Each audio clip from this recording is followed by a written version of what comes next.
ये किसका कहना है? चंदी कुड़ी अंबरांदी पैण। हार्डी संधू। हार्डी संधू। हार्डी संधू भारत की अंडर 19 क्रिकेट टीम का प्लेयर रहा हुआ है ना। तो कई बार लगता है कि यार मल्टीटास्किंग बंदे ऐसे होते हैं कि वो क्रिकेट खेल गया अंडर 19 की, मतलब इंडियन क्रिकेट टीम खेल के गया, और वहां उसे लगा कि नहीं यार यहां पार नहीं पड़ेगी, 11 प्लेयर ही आगे जाते हैं, इंडिया में नंबर आएगा कि नहीं आएगा। बंदा सिंगिंग में आया, यहां भी गाने गा गया। तुम्हारे से 4 किताबें याद नहीं होती, उसमें तुम्हें लगता है सर इतनी सारी किताबें लिखवा दी, अब याद कैसे होगी। पर किसी भी काम को करने के लिए जिंदगी में सर्वाधिक आवश्यकता होती है अनुशासन की। किसकी होती है? तुम्हारा और उसका दूर दूर तक आपस में कोई लेना देना नहीं। मैं तो कई बार सोचता हूं कि यार तुम डेली ना शाम को आधे घंटे मनन किया करें कि क्या हम सही कर रहे हैं जो भी कर रहे हैं। डेली एक पन्ने पर खुद की 5 कमियां लिखा कीजिए। क्या हमारे में कमियां क्या क्या है? पन्ने भर दोगे आप, कॉपियां भर दोगे।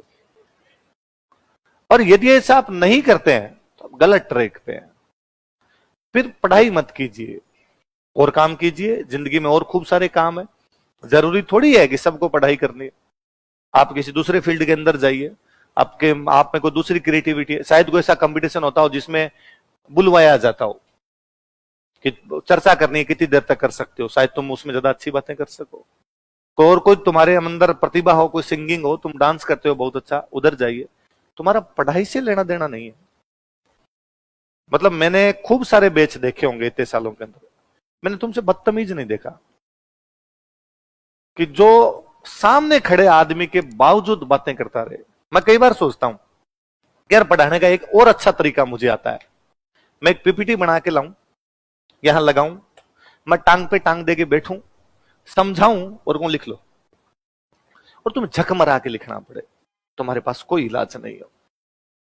पर मुझे लगता है कि यार टीचर यदि बोर्ड पे लिखता है ना, तो केवल लिखता नहीं है, वो बच्चों के सामने विजुअल्स बना रहा होता है कि वो एक अक्षर लिख रहा है, बच्चे उसको देख रहे हैं। सुधा प्रबंध, बच्चे ने लिखा, सर ने लिखा है सुधा प्रबंध, फिर उसने देख के लिखा।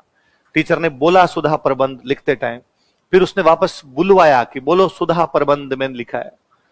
जब 2-3 बार बोलता है, लिखता है, बोलता लिखता है, तो उसके याद रह जाता है। और यदि केवल अपने पीपीटी पे लिख के इधर पढ़ा देंगे इनको, तो फिर ये केवल लिखेंगे, फिर अपने वाला जो वो विजुअल बनने वाली बात है वो समाप्त हो जाएगी। इसलिए यार जितना हो सके उतना पेन चलाया जाए। इसलिए मैं अक्सर, मेरे से कोई दूसरा भी आगे पूछता है कि सर मुझे टीचिंग करनी है, मुझे क्या सलाह देना चाहेंगे, तो मैं उसको हमेशा कहता हूं कि यार अच्छा टीचर वही है जो बोर्ड पे अधिक समय तक खड़ा रहे। अच्छा टीचर वही है जो जितना हो सके चौक का इस्तेमाल करे। पहले चौक थी, पेन आ गए, पेन का इस्तेमाल करे। जो बार बार बोर्ड पे लिखे वो है, जो हर अक्षर बोर्ड पे लिख दे। आप 1.5-2 महीने से पढ़ रहे हैं, आप नोटिस कीजिए, मैंने का की के अलावा सब कुछ बोर्ड पे लिखा है। मुझे पता है विजय सिंह पथिक तो आपको लिखना चाहिए, नहीं लिखना आता तो भी मेरी कोई गारंटी नहीं कि मैं विजय सिंह पथिक भी लिखूं, पर फिर भी मैं विजय सिंह पथिक के नाम भी बोर्ड पे लिखता हूं। मैं जानता हूं कि दरबारी विद्वान, ये तो बच्चे को ये शब्द तो खुद लिख लेना चाहिए ना, दरबारी, पर फिर भी मैं बोर्ड पे लिखता हूं दरबारी विद्वान। क्या इससे कंसंट्रेशन बनता है, इससे वो बोर्ड पे अंगेज होता है। और यदि क्लास में स्टूडेंट अंगेज नहीं होता है तो फिर वो कुछ भी याद नहीं कर पाएगा। पर मैंने पहली बार देखा कि जिस चीज को तुम अंगेज समझते हो, बच्चे ये समझते हैं कि इसने 30 सेकंड इधर देखा, इसमें मैं बात कर लूं, और वो आपस में बात करना पसंद करता है। कुछ ही नहीं बिगड़ना। मैं इस मामले में इतना सही आदमी हूं, मैं राजस्थान जी के ये जो 2.5 महीने में पढ़ाता हूं, मैं इतनी भयंकर एबिलिटी रखता हूं इसी को 14 दिन में पढ़ाने की। मैंने पढ़ा दी प्री वाले बैच, और एक बच्चा ये भी नहीं कह पाता कि सर ने समझाया नहीं। मैं वैसा का वैसा समझा देता हूं, पर मैं मेरी स्पीड बढ़ा लेता हूं। आप मर जाओगे, रुल जाओगे यदि वैसा हुआ तो। ना पढ़ना है आप घर पे रहिए, ना पढ़ना है आप इस क्लास में मत आइए, दूसरी में आ जाए। हो सकता है, मुझे कई बार ये लगता है कि यार कई बच्चों को ये लगता है कि यार हिस्ट्री तेरे से ज्यादा अच्छी आती है हमें, तो यार तू बोर्ड पे लिखवाता भी है तो भी कोई मतलब नहीं है, हम कर कुरा लेंगे, यार तू क्यों फालतू में पंचायती करता रहता है। यदि ऐसा है तो मैं खुश हूं। एक टीचर उस मामले में अधिक खुश होगा यदि उसके स्टूडेंट उससे अधिक किसी सब्जेक्ट को जानते हैं। मेरे लिए अच्छी बात होगी यार, मैं एक ऐसे बच्चे को जानता हूं जिसकी हिस्ट्री मेरे से ज्यादा अच्छी है, पर आपकी वो भी नहीं है, क्योंकि मैं जानता हूं जिनको ज्ञान होता है वो बेहद नम्र होते हैं, जिनको ज्ञान होता है वो छलकते नहीं है, वो चुप रहते हैं। एक साल हमने एक फर्स्ट ग्रेड के बैच बना लिए थे। उस फर्स्ट ग्रेड के बैच में मैं बच्चों को पढ़ाया करता, उसमें ज्यादातर टीचर आते, सेकंड ग्रेड टीचर आते, थर्ड ग्रेड टीचर आते। एक दिन कुछ बच्चों ने मुझे एक से इंट्रोडक्शन करवाया और कहा सर ये फर्स्ट ग्रेड लेक्चरर है। तो मेरे उनके दो सवाल थे मेरे कि यार यदि आप फर्स्ट ग्रेड लेक्चरर हो तो मेरी क्लास में आते ही क्यों, मैं तो फर्स्ट ग्रेड की तैयारी करवाता हूं। और यदि आप फर्स्ट ग्रेड लेक्चरर हो तो आपने हिस्ट्री अच्छी खासी पढ़ रखी होगी, इतनी हिस्ट्री मुझे तो खुद को ही नहीं आती, क्योंकि मैंने ऑप्शनल के लिए हिस्ट्री पढ़ी है, ठीक ठीक सी पढ़ी है। हाँ ठीक है, मैं थोड़ा पढ़ा ठीक देता हूं, समझा ठीक देता हूं, तो थोड़ा घर से पढ़ के आता हूं, थोड़ा मुझे आता है, समझा देता हूं, बच्चों के समझ में आती है, मेरी दुकानदारी चलती है। पर मुझे नहीं लगता आप यहां बैठ के कुछ अलग सीख पाते होंगे, आपको नहीं आना चाहिए क्लास में, आपका समय खराब होता है। उन्होंने मुझे बहुत अच्छा जवाब दिया, उनका नहीं सर मैं इस बात को मानता हूं कि आप क्लास में जो 10 चीजें लिखवाते हैं उनमें से मुझे 8 आती है, पर सर 2 नहीं आती, मैं चाहता हूं मैं आपसे वो 2 सीख जाऊं। उस स्टूडेंट को मैंने सिंगल टाइम कभी क्लास में बोलते नहीं देखा, मैंने ये भी नहीं देखा कि उसने कभी मैंने कुछ बताया उसने कहा ये सर इसमें ये बात और है।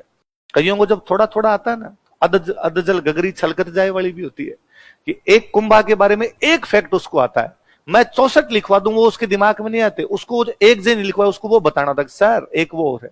उस बंदे ने कभी वो भी नहीं बोला। मैंने उससे एक दिन फिर सवाल किया, फिर आपकी क्लास में आने का उद्देश्य क्या है?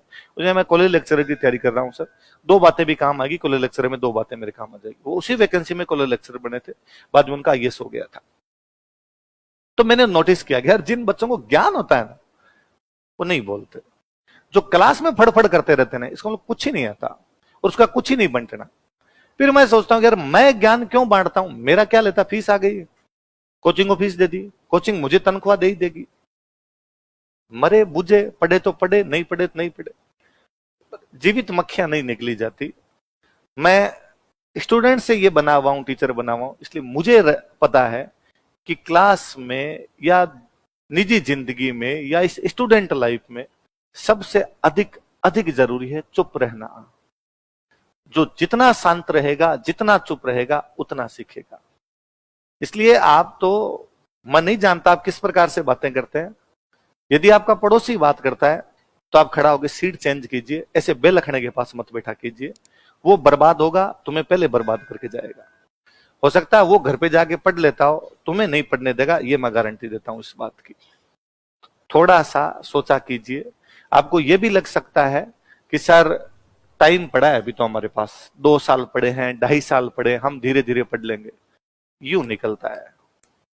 मैं 2010 में आ गया था इधर पढ़ने के लिए, 15 साल कैसे निकले मुझे नहीं पता, पढ़ते पढ़ाते इस क्लासरूम से बाहर ही नहीं गए 15 साल के अंदर। मैं खूब सारे ऐसे लोगों को जानता हूं जो पिछली बार आए थे, आए तब तुम्हारी तरह आए होंगे कि सर टाइम पड़ा है, टाइम पड़ा है, इस बार पेपर दे लिया, 2-2.5 साल बाद पेपर हुआ, इस पेपर में फेल हो जाएंगे। बुरा लगता है ना, 2.5 साल मेहनत की उसके बावजूद फेल हो गए, बुरी तरीके से फेल हो गए कि अपने नंबर 60 आए। आपके साथ ऐसा ही होगा। इसलिए मेरा कुछ नहीं जाता, तुम्हारा भयंकर घाटा इसके अंदर। 2 तरीके हैं, मैं कल से पीपीटी लेके आऊंगा, मैं सिंगल टाइम इस चेयर से खड़ा नहीं होऊंगा, मेरे लिए ज्यादा अच्छा ना। कई बार मेरे कोई आकता है कि यार अरे आपके मजे हैं, आप पढ़ाते हो, तो मैं कई बार कहता हूं यार बाकी छोड़, तो केवल 12 घंटे खड़ा रहे, छोड़ पढ़ाना। पढ़ाने में तो क्या है, खोपड़ा मेरा शाम को किसी का भी फोन उठाने का जी नहीं करता। 12 घंटे तो इसलिए जी नहीं करता कि मैं क्लास के अंदर हूं, यहां से जाने के बाद मुझे फोन बजता है तो मुझे रीस आती है उस पर, क्यों बज रहा है ये, बंद कर इसको। क्योंकि आप बंद नहीं कर सकते इस टेक्नोलॉजी के युग में कि यार रखना ही पड़ेगा, ये भी काम है। तो मुझे लगता है कि यार घर वालों के अतिरिक्त यदि किसी के 4-5 मैसेज आ जाएंगे कि यार उठाओ प्लीज अर्जेंट काम है, तो ही उठाना है, वरना नहीं उठाना। एक फोन उठाना नवीन जी का कि वो अपने को बताएंगे कल कौन सी क्लास और कौन सी क्लास नहीं। क्योंकि 12 घंटे बोलना भी बड़ा अंगेजिंग हो जाता है। मैं यहां बोलता हूं, घंटे 1.5 घंटे ऑफिस में जाके बैठता हूं, बच्चे मिलने के लिए आते हैं, उनसे फिर मैं बातचीत करता हूं, तो मैं स्टूडेंट कहता हूं कि यार केवल खड़ा रहे, बोलना तो छोड़, खड़ा रह के दिखा, और छोड़ तू बोर्ड पे 10 लाइनें सीधी लिख दे, यूं लिखेगा पेन नहीं चलता बोर्ड पे, ये भी अपने आप में आर्ट है। इसलिए पढ़ा कीजिए, जो तुम्हारे लक्षण है ना, इस ढंग से तुम भयंकर मारे जाओगे।